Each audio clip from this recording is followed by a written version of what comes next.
Our next honoree is Judy Hamilton Morris. A leading attorney, Judy Hamilton Morris became the first woman to serve as the president of a major law firm in Oklahoma. She joined Crowe and Dunlevy in 1979 and served as president from 1997 to 2000. She is currently a director in the firm's Oklahoma City office and is the immediate past chair of the litigation and trial practice groups. Judy is one of the state's leading trial lawyers, having spent her career focused on litigation and trial practice, as well as bankruptcy and creditors' rights. She is an elected member of both the Litigation Council of America and the International Defense Counsel Association. Last year, she was elected as a fellow of the American College of Bankruptcy Attorneys. She is also a member of the OU College of Law Board of Visitors. I think those are equivalent sorts of things. For more than 20 years, she has been listed in the Best Lawyers publication and was recently named in the publication's 2017 Oklahoma City Lawyer of the Year in the area of banking and financing litigation. In addition to her many Best Lawyer honors, last year, Judy received recognition as one of Benchmark Litigation's top 250 women in litigation in the country, the definitive guide to the country's leading female litigators. Super Lawyers also named her as one of Oklahoma's top 50 lawyers, and for 7 consecutive years has recognized her as one of Oklahoma's top 25 female lawyers. Will Hoke provides these comments. Will is a director at Crowe and Dunlevy. I think everyone knows that. He says this: I've learned so much from Judy, from how to write a precise brief to how to win with dignity and grace. But I've learned more from her outside of the courtroom than in it. Her courtroom prowess and her legal skills are unsurpassed.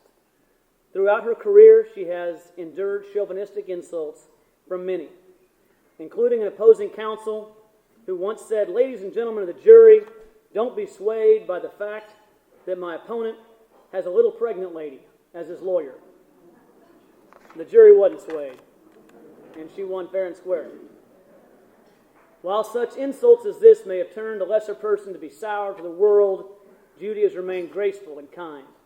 I've seen Judy navigate both worlds, being as tough as nails as an attorney and rearing kids with a velvet glove. It's a tough and hard road, but I've never heard her say it's not fair or even complain. She is one of the finest leaders my firm has ever known. She is fair, firm, innovative, and a true leader. She leads by example and is respected by all. For generations of lawyers to come, male and female, know that your journey is easier and better because of trailblazers like Judy, who nailed an edict on the door of the cathedral, that is the GOBC, Good Old Boys Club, and she did it with grace and dignity. It is a tremendous honor to have the opportunity to say in public what I've been remiss in saying to Judy directly. Thank you. Thank you for the honor to work with you for the past 20 years.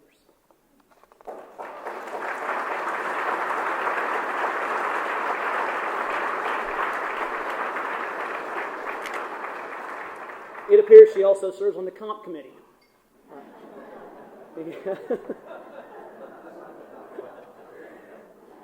The next comments are provided by her longtime friend and colleague, Brooke Murphy.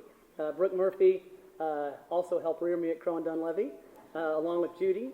She is now of counsel with Crowe and Dunlevy, and these are her comments. There are only 2 people that I know who can do everything. Judy Morris is one of them. I met Judy in 1979 when she joined Crowe and Dunlevy. At the time, there were only 2 female litigators in the firm. We both became professional colleagues and good friends. We tried one of our first cases together and won a big $3,000 verdict for our client. Judy has more stamina, works longer, and accomplishes more than anyone else. She is a tough, fair, and effective advocate, able to bring matters to a successful conclusion when others could not. She is unfailingly kind to everyone. The only thing I can think of that accounts for all of this is that she grew up in Wilburton and spent her free days horseback riding, mostly by herself. If a storm came up, she had to get herself home on her own. Judy is one of those few extraordinary people who have the character and determination to excel despite the odds, to stay all in the game when others would fold, and to be true to herself despite the cost. She is truly a woman for all seasons. The next comments are from William Paul. We can't have an event like this without having Bill Paul provide comments. In fact, Bill, in addition to being up counsel at Crow and Dunlevy and former past president of the American Bar Association, just received one of their highest honors. Just last month, he received the National ABA Pace Alexander Award for Lifetime Achievement, presented by the ABA Council for Racial and Ethnic Diversity in the Educational Pipeline. He's done incredible things. Bill Paul has these comments. Judy is distinguished in her legal skills and knowledge, but also by other characteristics that set her apart as a great lady among American lawyers. Judy has come to be recognized as one of, and perhaps the leading bankruptcy lawyer in our state. She is a prodigious worker. Long hours never bothered her, if it was necessary to get the job done.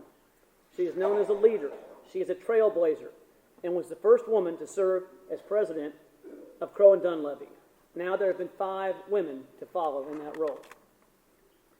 When Judy was recruited by Crow and Dunlevy, first as a summer intern and then as an associate, I had the privilege of working with her. Of course, I knew from her law school record that she was exceptionally bright, but I saw it firsthand when working with her. She spent her entire career at Crow and Dunlevy. In all those years, there have been few and perhaps none with the same or greater level of intelligence. Judge Ralph Thompson, Judge Ralph Thompson, Order of the Yale Class of 2013, had these brief but important comments. Thomas Jefferson would have loved Judy Hamilton Morse.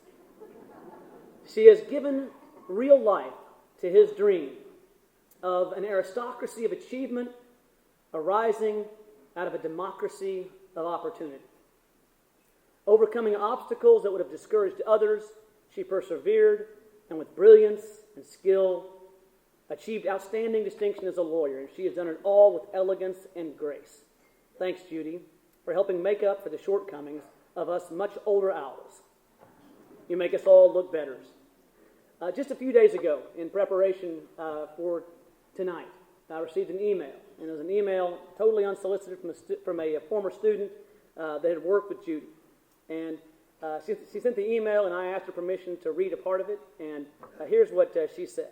It's from Assistant U.S. Attorney Jessica Perry, who worked previously at Crow with Judy. She said she wanted to commend us for honoring Judy. She wrote, "I had the privilege of working with Judy. I'm one of the many women she mentored, and we could not have a better role model than she.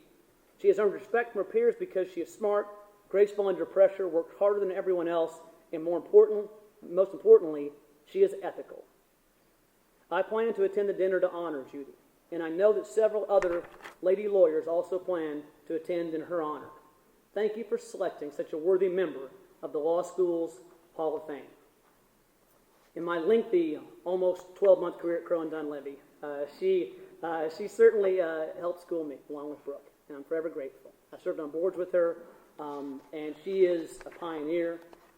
She is someone that everyone respects professionally and personally, and she is a role model for so many. So thank you so much. At this time, would you please come to the stage?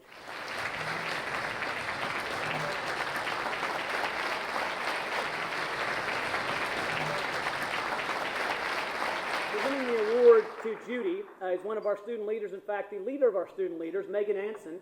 She is the elected Student Bar Association president, articles editor for the Oil and Gas, Natural Resources, and Energy Journal.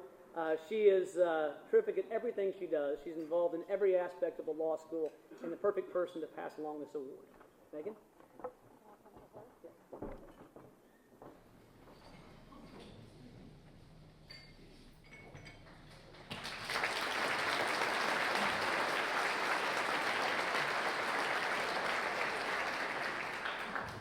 Well, I don't even know what to say. Thank you so much for all of you being here, for members of the alumna of the great Oklahoma College of Law, and for those of you who are friends and family who are here tonight. I just really appreciate you all so much. I don't get too teary-eyed. I want to just talk a minute about what the law school has meant to me in my life. I am a little girl from Wilmington, Oklahoma, a child of the 60s.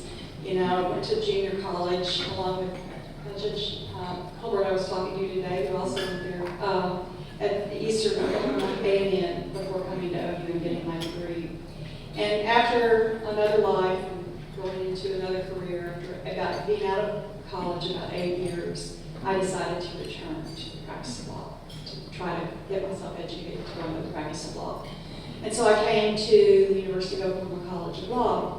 And having been out of school for 8 years, I really felt like my brain was rusty, and it was going to be darn hard to compete with all these, fresh young faces coming straight out of undergraduate. And on top of all that, I had recently been widowed and I had 2 little boys. So I wasn't quite sure how it was going to work. But what I found was the College of Law promised me one thing. The professors would say, look to the person on your left, look to the person on your right. Everybody here was top of their class. Not all of you are going to be top of your class anymore. And of course, I was already terrified. But they also made a promise, and that was they were going to teach us how to think like a lawyer. And I thought, okay, if I can learn to think like a lawyer, I think I can do this because I'm not very good at memorization. And so I got my place in the College of Law, which would become the graduating class of 1979. And it was when the wave of women were first starting to go to law school. My class was 25% female, and at the time I was a third-year student, the incoming class was 40%. And it's only grown. I think it hovers around 50% now, I think. But we women were taking over, and yes, sometimes we do try classes when we're little pregnant lady lawyers. And when that jerk lawyer did that to me in the middle of that trial, you know what? He evened up my odds. I had a rich guy from Nichols Hills. He had the guy with the 4th grade education. And there were 4 women on the jury whose faces rose when he did that. I thought, thank you. But I digress. In any event, I had a great education at the University of Oklahoma College of Law. I had great law professors, and hopefully some of you are in the room who are as old as me and can remember some of these people. I mean, who could forget Joe Rarick showing up in his jumpsuit with his squash blossom necklace and turquoise dripping from every arm and finger? I mean, who could forget that? And he was dynamic, and you didn't forget your property lessons because he was always cussing out the tax bastards. So, I mean, who could forget that? And, Dean Swank is here tonight talking criminal law, and I never practiced criminal law, but I still appreciate you, sir. And Dean Koontz, you get the opportunity at the University of Oklahoma College of Law to study oil and gas under Dean Koontz. That's real special. And so I got a great education. And when you practice law for 38 years, you come across lawyers from a lot of different places, including New York City. And, people that went to Harvard, they went to Stanford, they went to Michigan, and they think they're a whole lot smarter than you. And I've never felt inferior to any one of them because I got a great education at the College of Law. And it not only enabled me to go into the practice of law, it enabled me to get a job at Crow & Dunley, the place where I still practice today. And, coming to Crow was just the best thing that ever happened to me. I was, as Brooke said, I was the second woman in litigation. There were a couple of other women. There were 3 there when I got there, 2 in business and only Brooke in litigation. And it was sure nice to have Brooke as my leader down the path because she was a great mentor and role model to follow. But, when you come to a firm and there are only 3 women there in terms of attorneys, you have a lot of men who are mentors. And I had some fabulous mentors among the men of my firm. Bill Paul, who spoke in remarks from Joe, and thank you so much for those kind remarks, was my next door neighbor my first several years at the firm. And so every time Bill got a new GC County case, I would show up at his door and ask if I could help work on it. And I got some great experiences and learned some great things from Bill. And Bill always championed my cause. He recommended me for positions on boards and on outstanding committees, but gave me an opportunity to serve. And I'll always appreciate that. Others who are here in the room that were great mentors to me were Clyde Muchmore, Jimmy Goodman. Tried a great case with Jimmy in the early days of my career and got some real great experiences with Clyde. And many more, too many to name. But, I just had great role models and great mentors. And not just in my firm, outside my firm as well. people who were supportive of my endeavors. Judge Ralph Thompson, whose remarks were mentioned, and I appreciate those so much, recommended me or appointed me to some positions that allowed me to serve our court, the Western District of Oklahoma. He appointed me to the Civil Justice Advisory Commission, which I really enjoyed working on, and then to the Admissions and Grievance Committee, which, lo, these many years later, I still serve on and enjoy it very much. So it gives you an opportunity to give service. And then finally, there are so many of you in this room that I've had cases with over the years. And I learned from each and every one of you. And I think, even when we were opposing counsel and we were knocking heads and sending briefs back and forth and all that good sort of thing, I think we always found a way to get along civilly and professionally. And so I've learned a lot from all of you that I've had cases with, against, and before, including members of the judiciary. And I appreciate that very much. And finally, I can't be remiss without saying one of the best things the College of Law gave me was my husband, David, who was a classmate, and 2 more kids.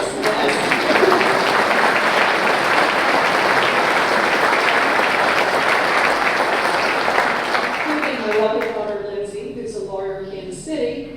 One of my other kids is a lawyer in Texas but couldn't be here tonight. So it's just been a great ride, and I appreciate so much all of you being here. Thank you very much.